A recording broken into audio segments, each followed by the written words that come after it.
আসসালামু আলাইকুম বন্ধুরা। আজ আমরা এমন একটা বিষয় নিয়ে কথা বলবো যা অনেক মানুষের জীবনের সাথে মিলে যায়। 2026 সাল চলে এসেছে, প্রযুক্তি অনেক এগিয়েছে, সুযোগও আগের চেয়ে অনেক বেশি। তবুও অনেক মানুষ এখনো সফল হতে পারে স্পষ্ট লক্ষ্য না থাকা। ক্ষেত্রেই ভালো হওয়া সম্ভব না। আপনি যদি সফল হতে চান, তাহলে প্রথমে ঠিক করুন আপনি কোন কাজটাতে ভালো করতে চান। ধৈর্যের অভাব। আজকের সময় অনেকেই দ্রুত সফল হতে চায়, কিন্তু বাস্তবতা হলো বড় সাফল্য একদিনে আসে না।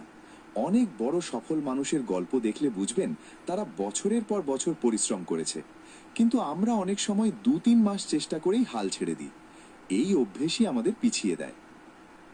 মোবাইল ও সোশ্যাল মিডিয়ায় সময় নষ্ট। আজকের দিনের সবচেয়ে বড় সমস্যা হলো সময় নষ্ট করা। অনেক মানুষ প্রতিদিন ঘন্টার পর ঘন্টা মোবাইল ব্যবহার করে। ফেসবুক, টিকটক বা অপ্রয়োজনীয় ভিডিও দেখে সময় চলে যায়। যে সময়টা নিজের দক্ষতা বাড়াতে ব্যবহার করা যেত, সেটাই নষ্ট হয়ে যায়। নতুন কিছু শেখার আগ্রহ না থাকা। সফল মানুষরা সব সময় নতুন কিছু